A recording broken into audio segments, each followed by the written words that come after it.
The night the Mafia boss announced his engagement, the mansion was filled with champagne, diamonds, and secrets. No one noticed the maid slipping into the hallway, until the gunshot echoed. His mother would have died that night. But she didn't. Because the girl everyone ignored threw herself in front of the blade. And when the Mafia boss lifted his bleeding mother into his arms, he wasn't looking at his fiancé. He was looking at the maid. The girl who wasn't supposed to matter. And in that moment something changed. If you love dramatic romance with dangerous twists, subscribe. This story only gets worse. The Romano mansion didn't just host parties. It staged conquests. Isabella adjusted the collar of her starch-stiff maid's uniform, the fabric chafing against her neck like a dull blade. To the 300 guests swirling through the grand ballroom, she was part of the architecture, as stationary and unremarkable as the marble pillars or the gold leaf molding. That was her greatest asset. In the house of the most dangerous man in the city, being invisible was the only way to stay alive. Tonight was the engagement of Alessandro Romano.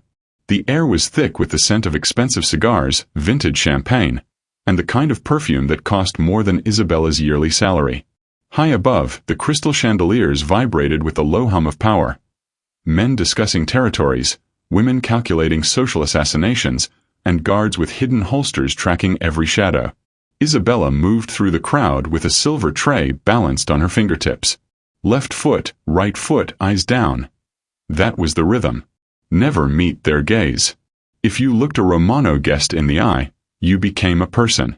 If you were a person, you were a witness. And witnesses in this world didn't last until morning. More champagne, girl, a husky voice barked. Isabella paused, dipping into a slight, practiced curtsy. She poured the golden bubbles into a flute held by a man with a jagged scar running from his ear to his jaw. He didn't even look at her. He continued his conversation about a shipment of hijacked electronics as if she were a piece of furniture. She moved on, her heart hammering a frantic rhythm against her ribs. She hated this room. She hated the way the gold leaf seemed to mock her, reminding her of the life she had once known, a life of silk and sunlight, before the Romano name had become a curse in her household. Then the music stopped. The silence that followed was heavy, expectant. At the top of the grand staircase stood Alessandro Romano. He was a man carved from obsidian and cold intent. His tuxedo was tailored to perfection, emphasizing the broad set of his shoulders and the lethal grace of his movements. His hair was dark as a raven's wing, swept back from a face that was devastatingly handsome and entirely unreadable. Beside him stood Elena, a vision in white silk and diamonds that sparkled like shards of ice. Isabella froze near a velvet curtain, her fingers tightening on the edge of her tray. Tonight, Alessandro's voice rang out, a deep baritone that commanded the very air in the room, is not just a celebration of a union between two families. It is a promise of a new era. To my future wife, Elena. The room erupted. Men cheered, their voices booming off the high ceilings. Women clapped delicately, their eyes sharp with envy. Isabella watched him. She couldn't help it. Alessandro didn't look like a happy groom. He looked like a general surveying a battlefield. His gaze swept the room, cold and calculating, until, for a split second, it seemed to snag on her. She looked away instantly, her breath catching in her throat. He didn't see you. He couldn't have. She retreated toward the edges of the room, heading for the kitchen doors. But as she passed the high-backed velvet chairs where the Dowager Romano, Alessandro's mother, sat, something made her stop. The older woman, Sofia Romano, was the only person in this house who had ever treated Isabella with a shred of humanity. She was a woman of quiet dignity, her silver hair styled in a regal crown. But tonight, Sofia looked pale. Too pale. Isabella watched from 5 feet away. Sofia's hand, draped in lace, was trembling. She gripped the arm of her chair, her knuckles turning white. Her breath was coming in short, shallow hitches. To anyone else, it might have looked like the emotion of the night. To Isabella, who had spent years caring for her own ailing father, it looked like a cardiac event. Isabella scanned the room. The guards were focused on the front entrance. Alessandro was being toasted by a group of elders. Elena was laughing, her head tossed back, showing off the diamond necklace that cost a king's ransom. No one was looking at the woman who had built this empire alongside her late husband. Isabella's gaze shifted toward the balcony doors behind Sophia. A waiter was standing there, but he wasn't carrying a tray. His hand was tucked inside his white jacket, and his eyes weren't on the guests. They were fixed on the back of Sophia Romano's head. He moved. It was a subtle gliding motion, sliding through the shadows toward the dowager's chair. The guard is too slow, Isabella realized, her blood turning to ice. The distraction of the toast. They planned this. She didn't think. If she had thought, she would have remembered that she was a Rossi. She would have remembered that the Romano family had dismantled her father's life brick by brick until he had nothing left but a bottle of pills and a note of apology. She would have remembered that Sophia Romano's death would be the ultimate justice. But Isabella wasn't a killer. She dropped the silver tray. The clatter of metal on marble rang out like a gunshot, momentarily breaking the spell of the applause. As the waiter drew a slim blackened blade from his jacket, Isabella lunged. She didn't scream. She didn't have the breath for it. She threw her body between the chair and the assassin just as Sophia let out a choked gasp, her hand clutching her chest. Isabella felt it before she saw it, a cold, searing heat that bloomed in her side. It felt like a branding iron being pressed into her skin. "Guards!" Someone finally shrieked. Chaos descended. The assassin, realizing his window had closed, shoved Isabella aside. She tumbled to the floor, her white apron instantly blossoming with a deep visceral red. The room was a blur of motion. Men shouting, women screaming, and the heavy thud of boots as the Romano security detail finally swarmed the balcony. Alessandro was off the dais in a blur of motion, his face a mask of primal fury. Isabella lay on the cold marble, the world starting to tilt. The pain was distant now, replaced by a strange, numb cold. She looked up and saw Sophia Romano looking down at her, her eyes wide with shock, her hand reaching out. "Why?" The older woman whispered, her voice trembling. Isabella didn't answer. She couldn't. Her vision was tunneling, the gold and crystal of the mansion fading into gray. Then a shadow fell over her. Alessandro was there. He knelt in the blood, his expensive suit ruined, his hands hovering over her wound as if he could hold her soul inside her body by sheer force of will. He didn't look at his fiancé. He didn't look at the guards pinning the assassin to the floor. He looked at the maid. "Stay with me," he commanded. It wasn't a request. It was the same tone he used to move markets and end lives. "Do you hear me? Look at me." Isabella blinked, her lashes heavy. For the first time she saw the man behind the monster. His eyes weren't obsidian anymore. They were a storm of confusion and something that looked dangerously like fear. "The tray," Isabella whispered, her voice trailing off into a sigh. As the paramedics rushed into the ballroom, Alessandro Romano did something no one in the room had ever seen him do. He took a servant's hand in his grip tight and grounding, as the lights of the mansion finally went dark in Isabella's eyes. The smell of sterile floor wax and industrial-strength antiseptic was a cold wake-up call. For a moment, Isabella drifted in the gray space between sleep and memory, her mind playing back the frantic tempo of the ballroom, the clink of glass, the flash of steel, and the sudden, sickening heat in her side. She expected to wake up in the cramped, humid quarters of the servants' wing, perhaps with a disgruntled head housekeeper looming over her with a dismissal notice. Instead, the air was cool, filtered, and quiet. Too quiet. Isabella forced her eyes open. Her lashes felt heavy, glued together by exhaustion. The ceiling above her wasn't the cracked plaster of her attic room. It was a smooth, clinical white. A steady, rhythmic beep-beep-beep filled the silence, tethering her to the waking world. She tried to sit up, but a jagged bolt of lightning shot through her abdomen, forcing a strangled gasp from her throat. "Don't," a voice commanded. The sound was low, vibrating through the quiet room like a cello string. Isabella froze. Slowly, she turned her head toward the corner of the room. Alessandro Romano was sitting in a high-backed leather chair that looked entirely too expensive for a standard hospital room.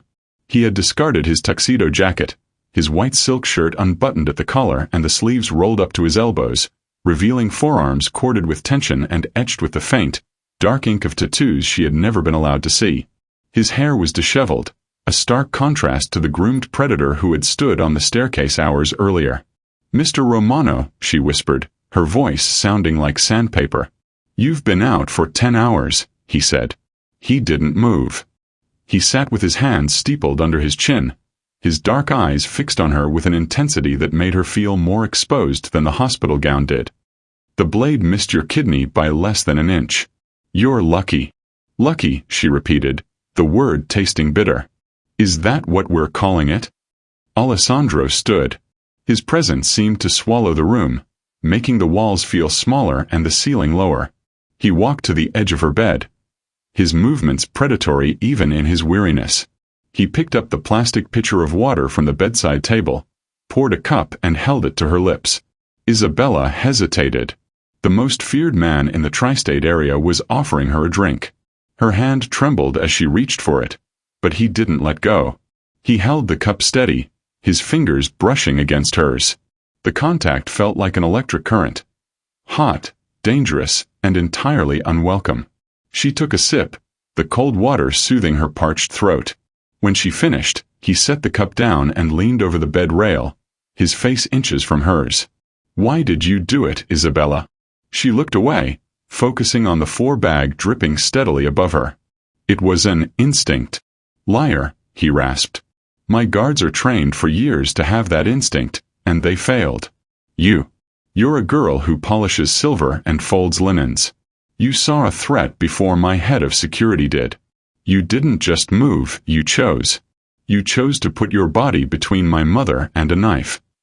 Isabella felt the heat rising in her cheeks. She couldn't tell him the truth.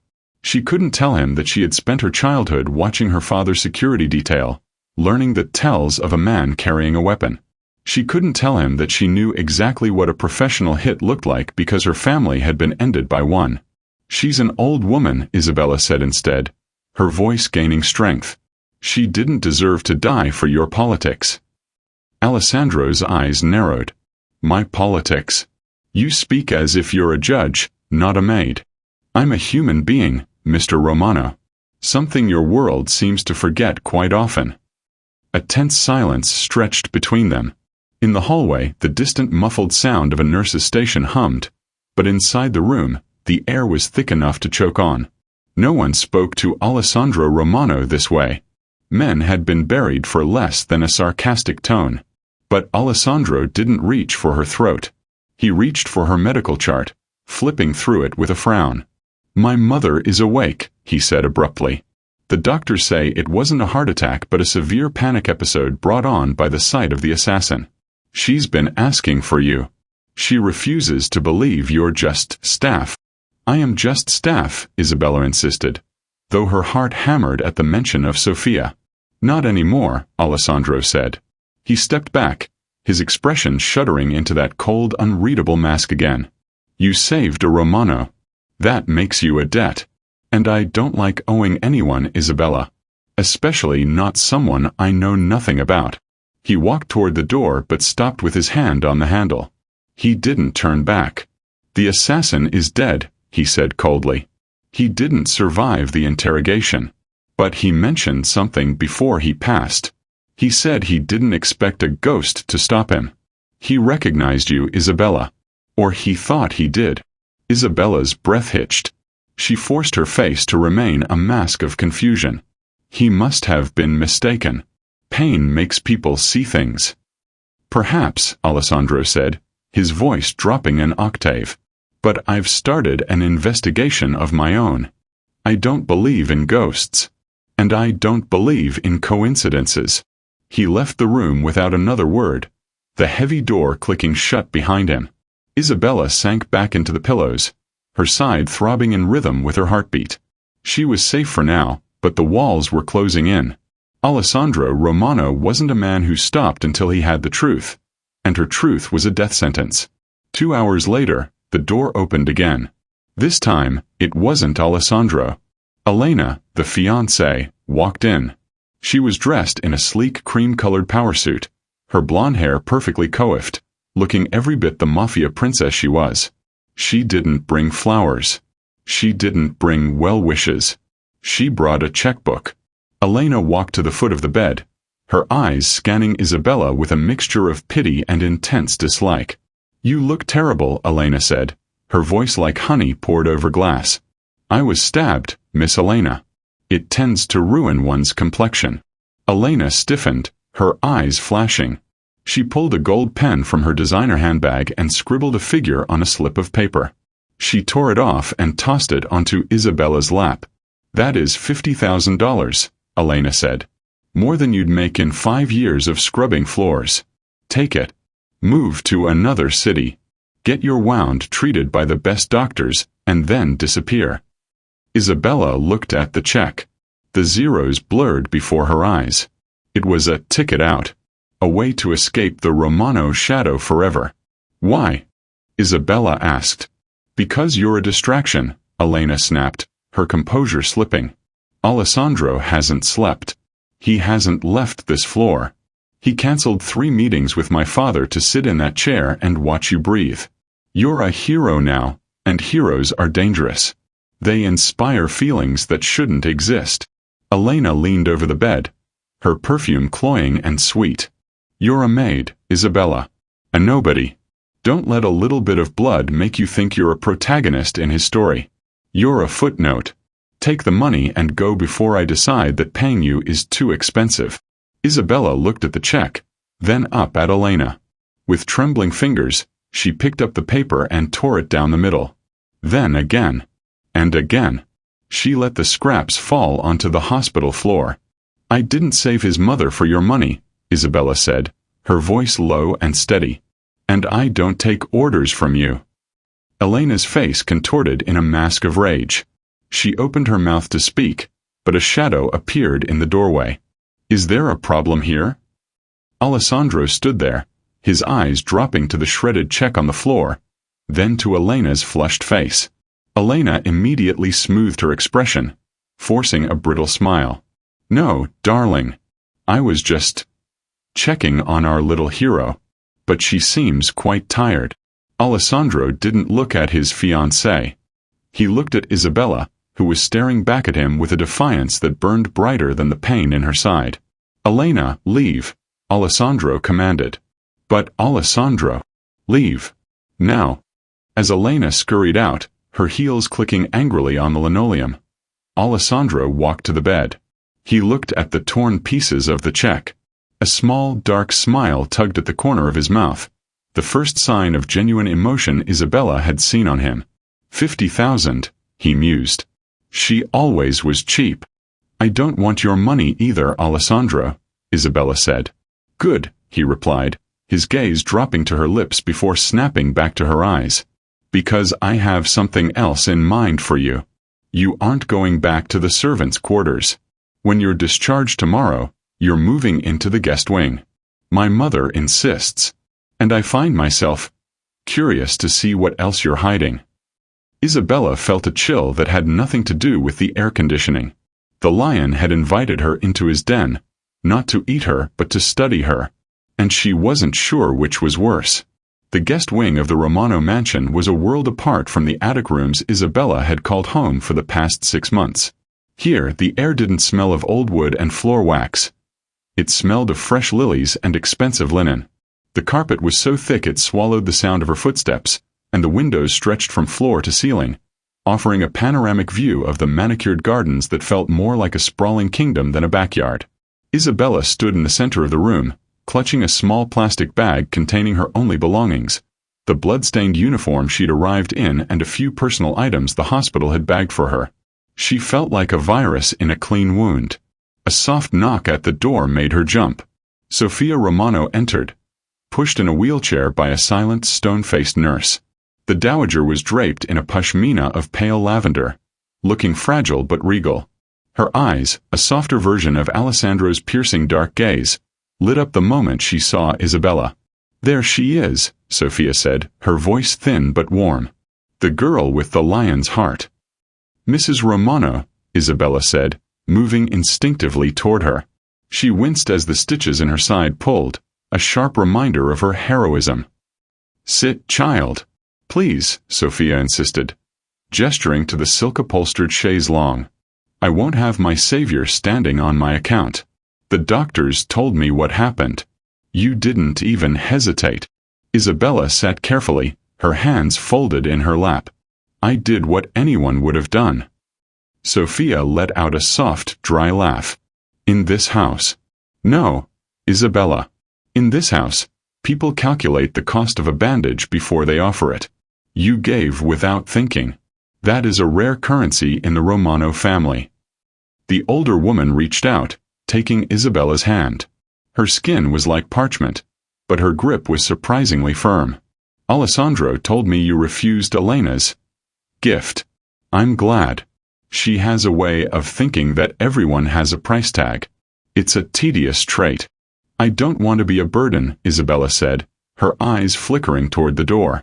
She could feel the weight of the house pressing down on her. Somewhere out there, the other maids were whispering.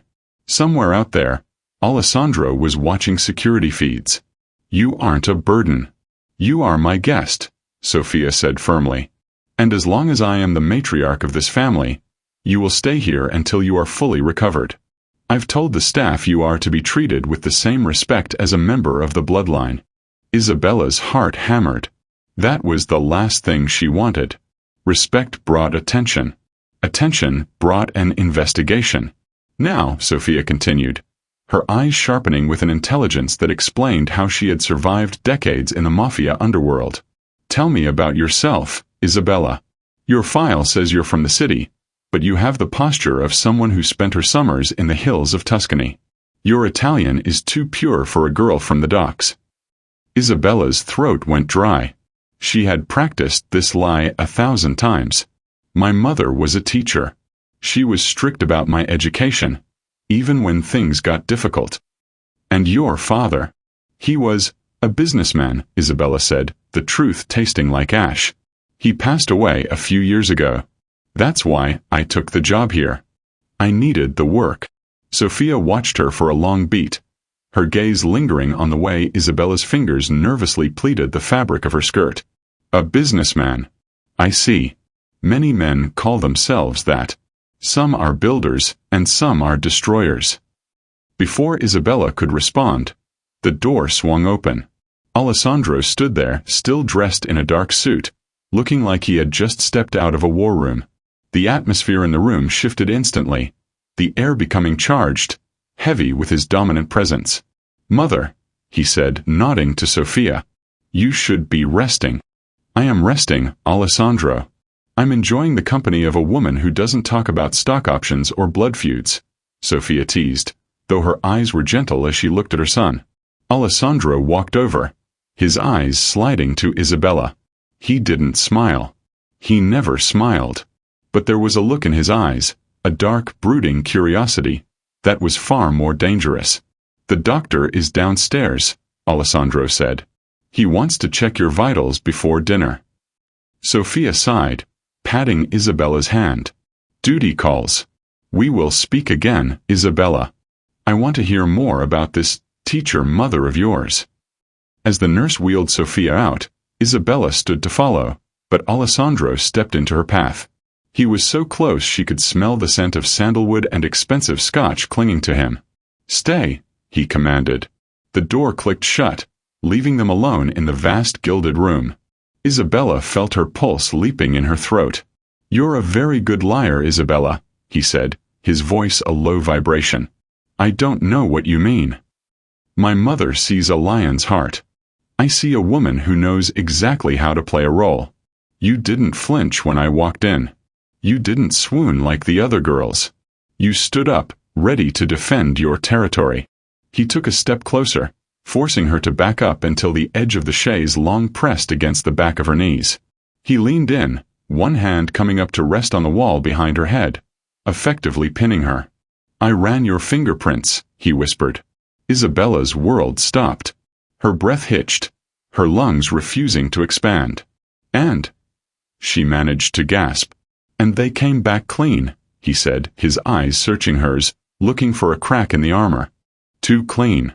No criminal record. No school records after the age of 18. No credit history for the last 3 years. It's as if you dropped out of the sky and landed in my kitchen with a duster in your hand. I've lived a quiet life, she lied, her voice trembling despite her best efforts. No, he countered, his thumb reaching out to brush against the line of her jaw. His touch was electric, a searing contrast to the coldness of his words. You've lived a hidden life. There's a difference. He leaned down, his lips inches from her ear. I don't like mysteries in my house, Isabella. They tend to blow up. So here is what's going to happen. You will stay in this room. You will eat the food my chefs prepare. You will let my doctors heal you. And in exchange, you will tell me exactly who you are looking for. Isabella turned her head, her nose brushing against his cheek. The intimacy of it was staggering, a dizzying blur of fear and an attraction she hated herself for feeling. I'm not looking for anyone, she breathed. Then you're running from someone, Alessandro said, pulling back just enough to look her in the eye. And if you're running, eventually you'll trip. When you do, I'll be the one who catches you. Whether I catch you to save you or to break you, that's entirely up to you. He straightened his suit jacket, the mask of the Mafia Don sliding back into place. Dinner will be served at 8. In the dining hall. Not in your room. Alessandro, I can't. It wasn't a request, he said, walking toward the door. Wear something other than that rag you're holding. There are clothes in the wardrobe. My mother had them sent up. He disappeared into the hallway, leaving the door standing open. Isabella collapsed onto the chaise, her legs finally giving way. She looked toward the mahogany wardrobe. Inside, she knew, would be silk and lace, the costumes of the life she had lost. She wasn't just a maid anymore. She was a bird in a gilded cage, and the man who held the key was starting to realize that his prisoner was the daughter of his greatest enemy. If she stayed, he would destroy her. But as she looked at the door, she realized the terrifying truth. The thought of leaving was starting to hurt more than the wound in her side. The dress was the color of a bruised plum, a deep dark silk that felt like liquid sin against Isabella's skin. It was modest, with long sleeves to hide the bandages and a high neckline, yet it fit her with a terrifying precision. Sophia Romano hadn't just guessed her size. She had remembered the silhouette of a lady. As Isabella stood before the floor-to-ceiling mirror, she barely recognized the woman staring back. The hollows of her cheeks, carved by months of meager rations and grief, gave her an ethereal, haunted beauty. Her dark hair was pinned back, exposing the elegant line of her throat. She looked like a Rossi again. And in this house, that was the most dangerous thing she could be. You look like you're preparing for an execution, a voice drawled from the doorway. Isabella didn't jump. She was becoming accustomed to his shadow. Alessandro stood there, leaning against the doorframe, a glass of amber liquid in his hand. He had changed into a charcoal suit that made him look like a storm cloud made flesh. In this house, isn't every dinner an execution of sorts? Isabella replied, turning to face him. Alessandro's eyes traveled slowly from the hem of her dress to her eyes. For a fleeting second, the predatory sharpness in his gaze softened into something else, something that looked remarkably like hunger. He took a slow sip of his drink, his eyes never leaving hers. Tonight is a family dinner, he said, his voice dropping an octave. My fiancé and her father are joining us.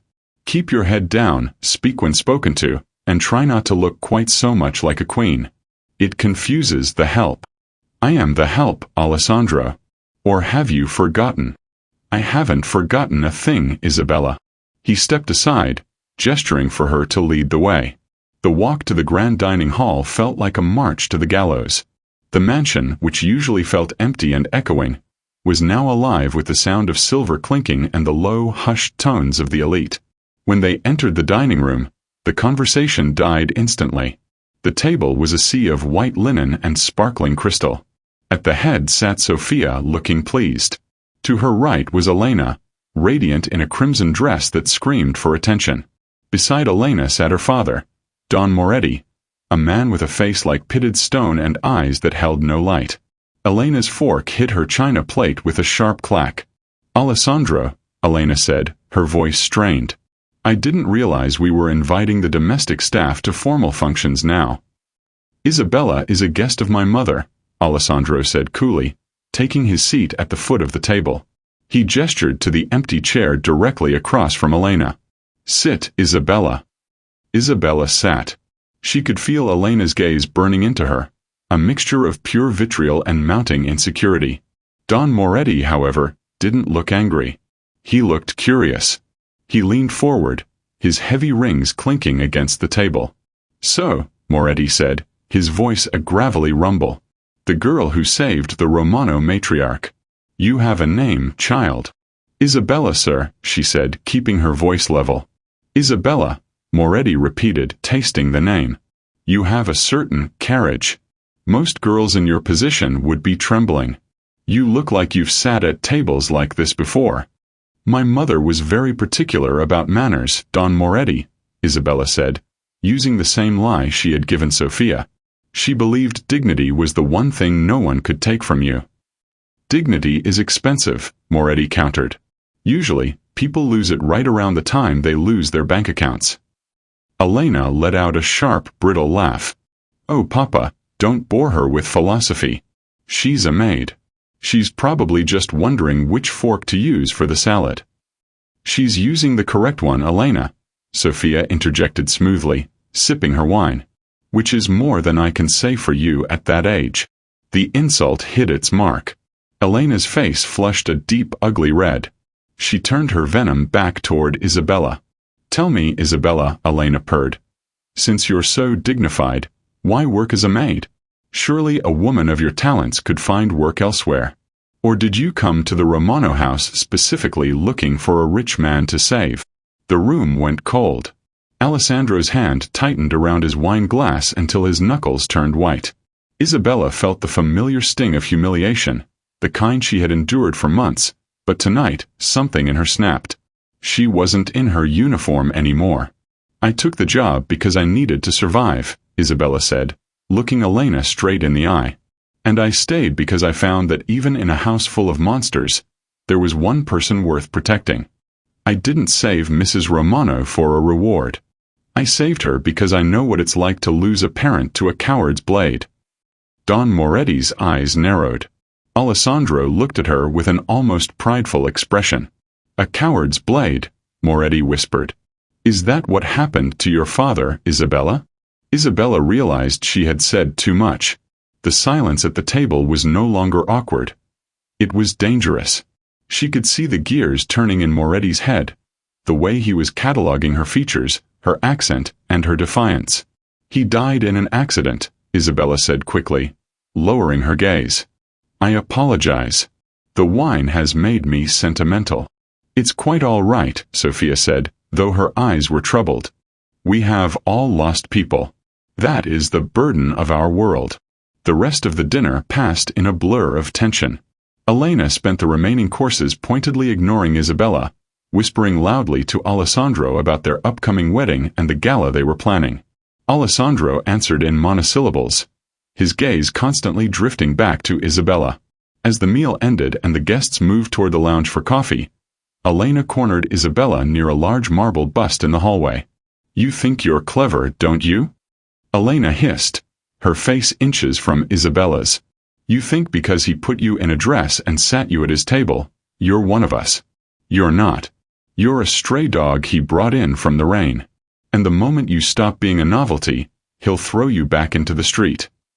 I have no illusions about my place here, Elena, Isabella said calmly. Don't you?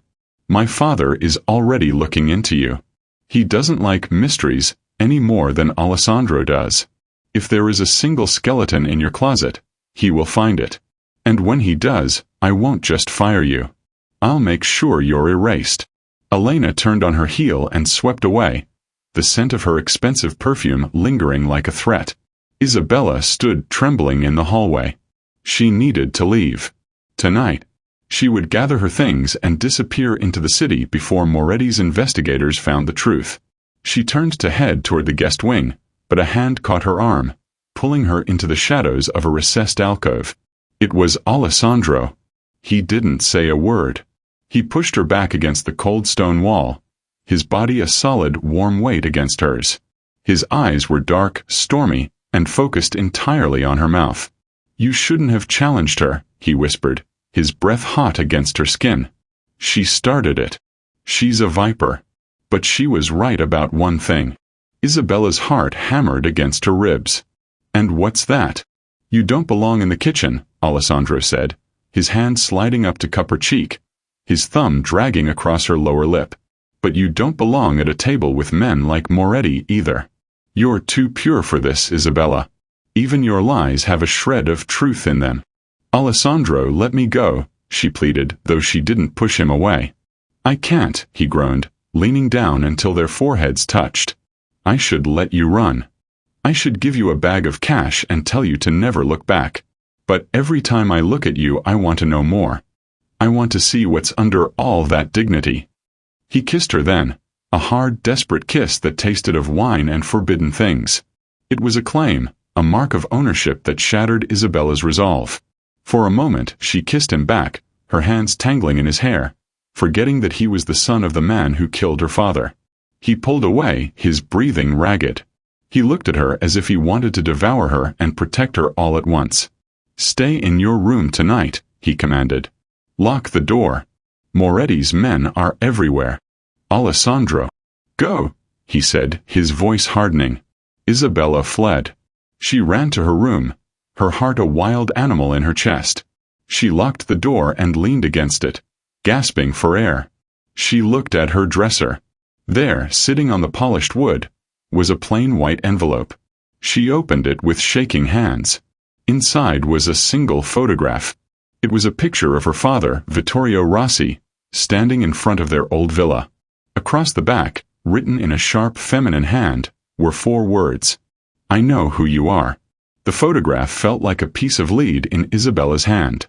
She stared at her father's face, his kind eyes, the way he leaned against the stone balustrade of their estate with the easy confidence of a man who thought his world was permanent. "I know who you are." The handwriting belonged to Elena. There was no doubt. The elegant, sharp loops of the K and the Y were the same she had seen on the shredded check in the hospital. The predator had finally caught the scent of the prey. Isabella didn't cry. The time for tears had ended the night her father was lowered into a nameless grave.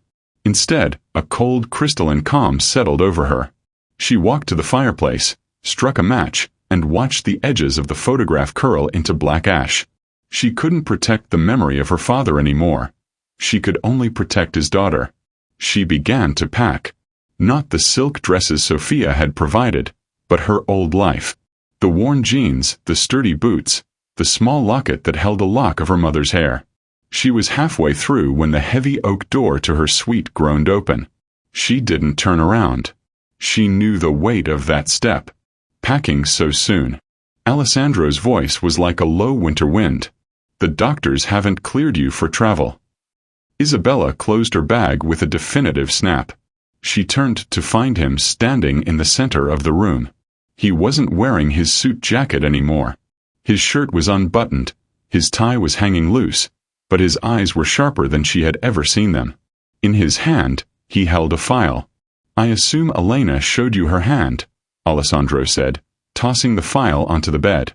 It fanned out, revealing bank records, property deeds, and a death certificate. "She's very efficient," Isabella said, her voice devoid of emotion.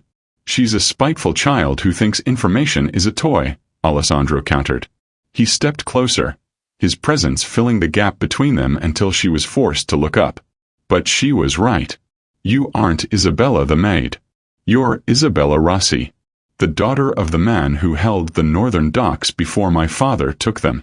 He didn't take them, Alessandro. He slaughtered for them. He drove my father into a corner until the only way out was a rope." The words hung in the air, bitter and jagged. Alessandro didn't flinch. He didn't offer an apology. In his world, apologies were for the weak, and the Romanos had never been weak. "Business is a war, Isabella. My father won. Yours lost." "It wasn't business," she shrieked, the calm finally shattering. She pushed against his chest, her hands balled into fists. "It was a massacre. He was a good man. He didn't have a drop of blood on his hands, and your family soaked him in it. Alessandro grabbed her wrists, his grip firm but not painful. He held her there, pinned between his strength and her own rage. And yet, he whispered, his face inches from hers, you saved my mother. You knew exactly whose mother she was. You knew her husband was the man who broke your father's heart. And you still took a knife for her. Isabella stopped struggling. Her breath hitched in her throat. I'm not a murderer, Alessandro. I'm not like you. Aren't you? He let go of her wrists, but he didn't move back. You've spent 6 months in this house. You've watched us. You've learned our routines, our security, and our weaknesses. If you aren't here for revenge, then why are you here? Why stay in the house of your enemy? I had nowhere else to go, she cried, the truth finally spilling out. After the estate was seized, the banks took everything. My father's friends disappeared. The Rossis were a plague. No one would hire me. I used a fake name just to get a job scrubbing toilets. I ended up here by accident, a cruel joke from the universe. Alessandro stared at her, his expression unreadable. For a moment, the mask of the Don slipped, and she saw a flash of something that looked like profound regret. You should hate me, he said. I do, she lied. Liar, he rasped. He reached out, his hand sliding into her hair, pulling her head back so she had to look at him. If you hated me, you wouldn't have kissed me back in the hallway. If you hated me, you would have let that blade find its mark. You saved my mother because you have a soul, Isabella. And that makes you the most dangerous thing in this house. He turned away, walking toward the window that looked out over the darkened estate. Moretti knows. Elena told him. He sees you as a liability. He thinks you're a spy sent by one of the other families to infiltrate us using your father's name as a cover. I'm not a spy. It doesn't matter what you are. It matters what they perceive you to be. Moretti has called a council meeting. He wants you turned over to him for questioning. In his world, questioning involves a basement and a car battery. Isabella felt a cold shiver run down her spine. And what does Alessandro Romano want? Alessandro turned back to her. His eyes were cold again, the businessman back in control. I want to know if you can be loyal. Not to the Romano name, but to me. Why should I be loyal to you? Because, he said, stepping toward her again. Elena has already made her move. She's leaked your identity to the press. By tomorrow morning, the world will know the hero Maid is the ghost of a dead rival. You can't run, Isabella. You won't make it to the city limits before Moretti's men pick you up. He reached into his pocket and pulled out a small velvet box. He didn't open it. He just held it between them. The engagement to Elena was a contract. A way to keep the peace. But the Morettis are snakes. They tried to kill my mother at my own engagement party to force me into a war I wasn't ready for. They think they can use you to destroy my reputation. Isabella's mind raced. The waiter with the knife. He hadn't been a random assassin. He had been sent by the very people Alessandro was supposed to join. What are you saying? She whispered. I'm saying the contract is void, Alessandro said, his voice dropping to a dangerous silken tone. I'm saying that if you want to live, you need a name that Moretti can't touch. You need a name that carries more weight than Rossi. He opened the box. A diamond the size of a bird's egg caught the dim light of the room, throwing fractured rainbows against the walls. You want me to marry you? Isabella asked, a hysterical laugh bubbling in her throat. To protect me? Or to own me? Both, Alessandro said. I'll give you back your father's estate. I'll clear his name. I'll ruin every man who turned their back on him. But in exchange you stay. You become the Romano I need you to be. You help me burn the Morettis to the ground. It's a deal with the devil, she said. Yes, Alessandro agreed, stepping so close she could feel the heat radiating from his body. But at least I'm the devil you know.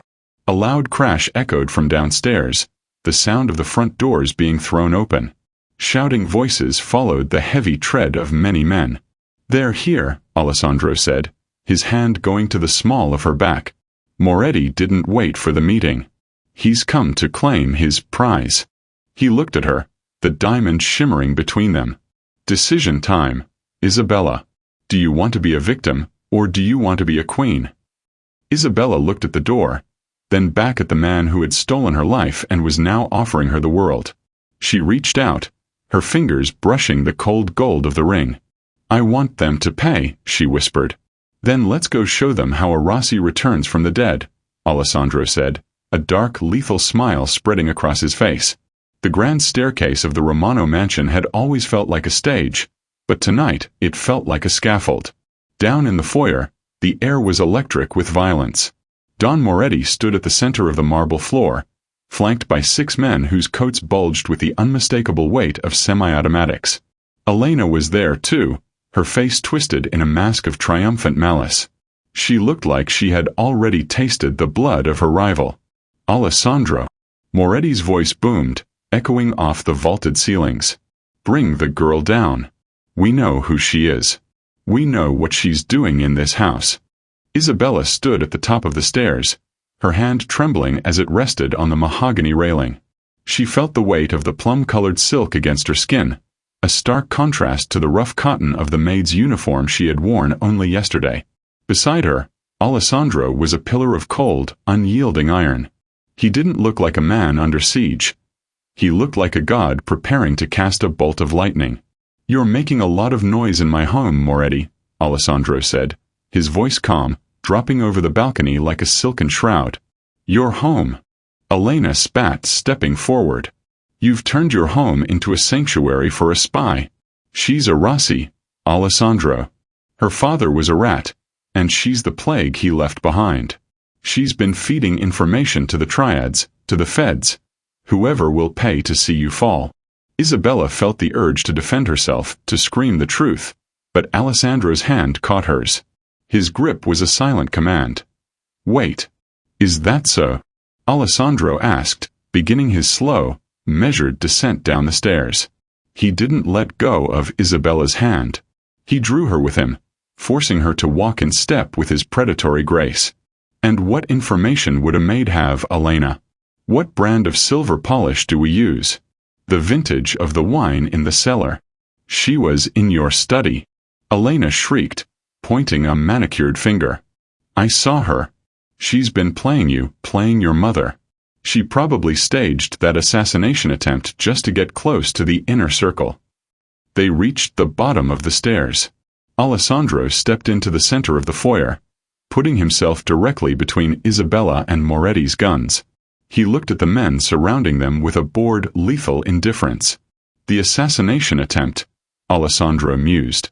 That's an interesting point, because the man who held the knife didn't have a Rossi crest on his arm. He had a Moretti tattoo on his ribs.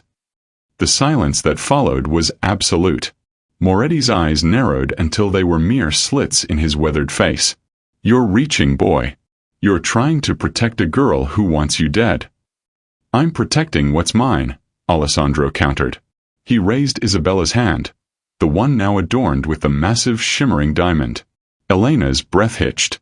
She stared at the ring, her face draining of color until she looked like a ghost. No, Alessandro, you can't be serious. The engagement to the Moretti family is dissolved, Alessandro announced, his voice carrying to every corner of the room, intended for the ears of the guards and the hidden microphones alike. As of 10 minutes ago, Isabella Rossi is the future Donna of the Romano family. Any move against her is a move against me. Any insult to her name is a declaration of war. Moretti laughed, a dry, hacking sound. You'd start a war for the daughter of a suicide? You'd break a 3-family alliance for a girl who used to scrub your floors? Your father is spinning in his grave, Alessandro. My father is dead, Alessandro said, his voice dropping to a whisper that was far scarier than a shout. And if you don't leave this house in the next 60 seconds, you'll be joining him. I have 40 men in the gardens, Don Moretti. Their red dots are currently dancing on the back of your head. Check for yourself. Moretti didn't move, but his men shifted uneasily, their eyes darting toward the darkened windows. The tension was a living thing, a wire pulled so tight it was humming. This isn't over, Moretti hissed, gesturing for his men to retreat. You've chosen a side, Romano. Just make sure the girl is worth the blood that's about to soak this city. Elena lingered for a moment, her eyes fixed on Isabella with a hatred so pure it was almost beautiful. He doesn't love you, she whispered, loud enough only for Isabella to hear. He's using you to spite us. When the war starts, he'll drop you just like his father dropped yours. Then they were gone. The heavy front doors slammed shut, and the mansion fell into a deafening, hollow silence. Alessandro didn't let go of Isabella's hand. He turned to her, his face a mask of exhaustion and adrenaline. The fire in his eyes hadn't gone out. It had simply changed shape. They're gone, Isabella whispered, her legs finally starting to shake. For tonight, Alessandro said. He reached out, his hand cupping the back of her neck, pulling her toward him until their foreheads touched. You did well, Isabella. You stood your ground. I was terrified. Good. Fear keeps you sharp. But don't ever let them see it again. He pulled her into his chest, and for the first time, Isabella didn't feel like a prisoner. She felt like a storm surge. She leaned into him, breathing in the scent of his skin, the salt, the expensive tobacco, and the faint metallic tang of the danger they had just escaped. Why did you do it? She asked into the fabric of his shirt. You could have handed me over. You could have saved the alliance. Alessandro pulled back just enough to look her in the eye. His expression was pained, as if the truth was being dragged out of him against his will. Because when I saw you on that floor, bleeding for my mother, I realized something, he said, his voice rough. The world is full of people who want my power.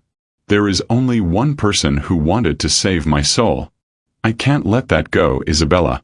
Even if it costs me everything. He kissed her then, and it wasn't a claim or a contract. It was a desperate, grieving, hopeful collision. Isabella felt the walls she had built around her heart, the walls made of Rossi pride and Romano hate, finally begin to crumble. But as he held her, Isabella looked over his shoulder at the grand portrait of the Romano patriarch hanging in the hall.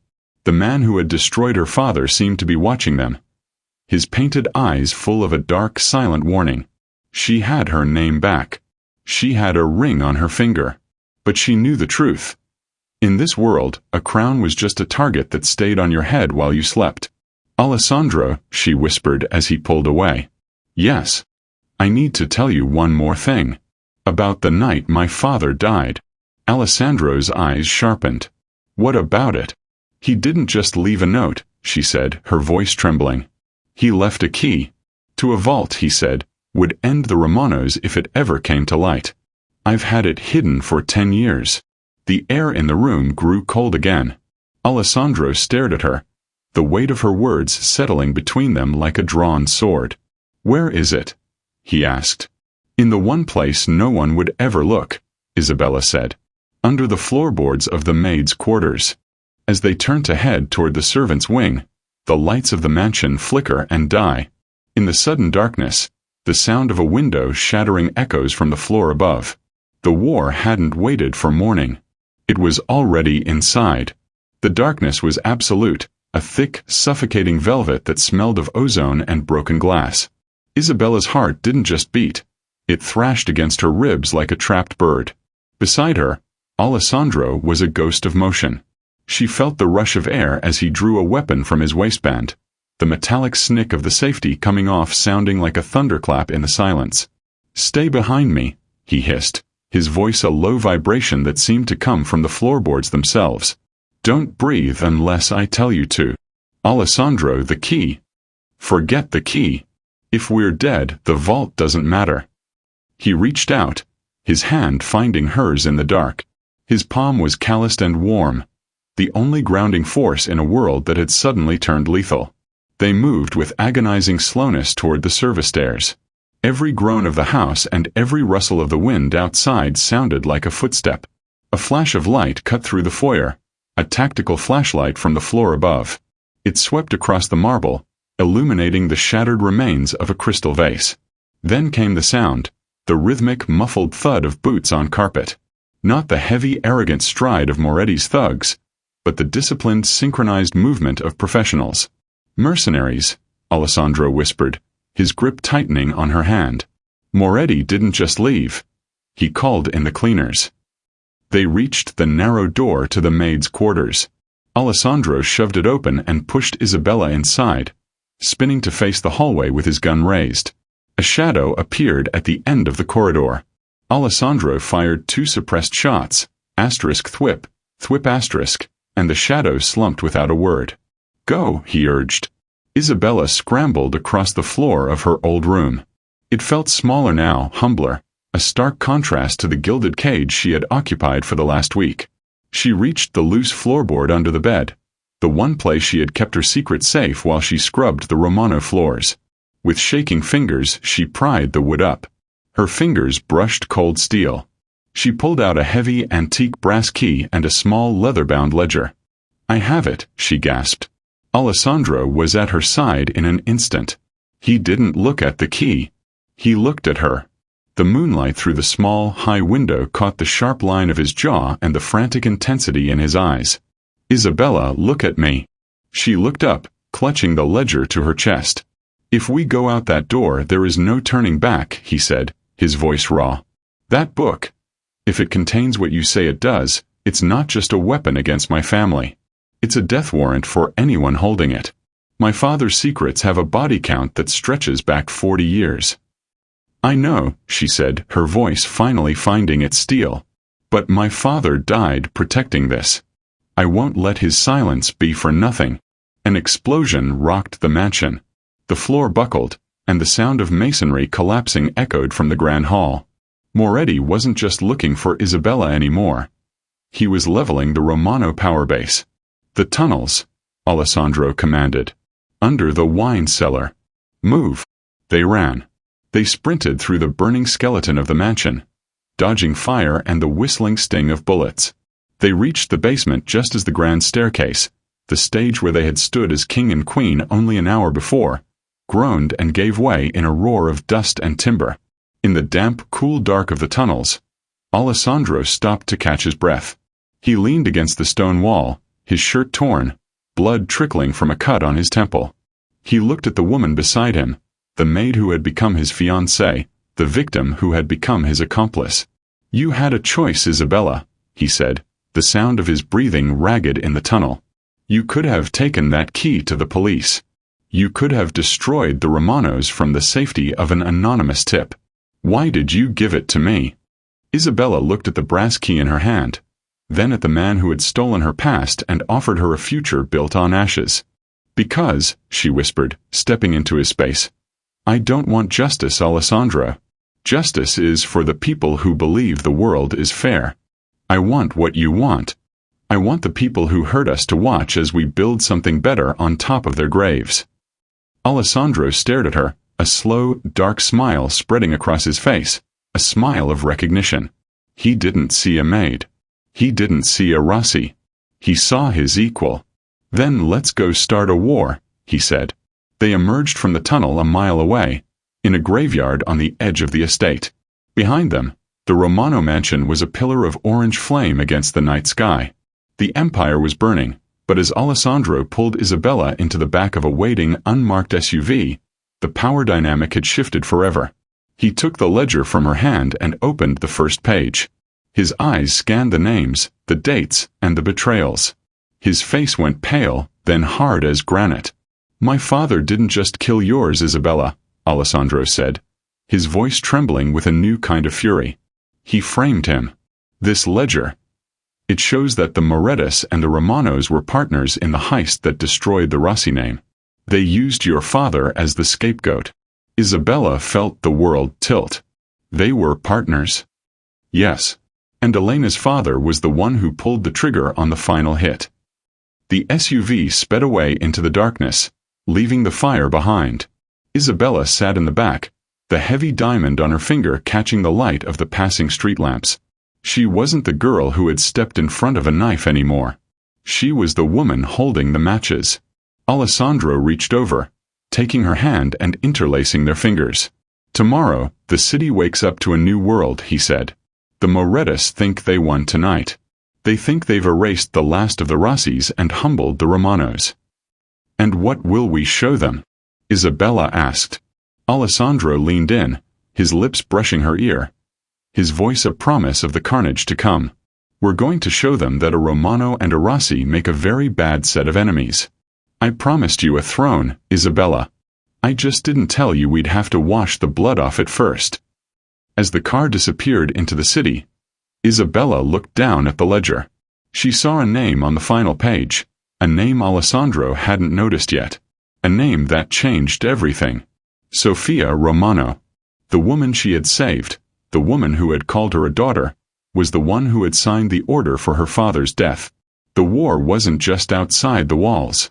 It was sitting right beside her.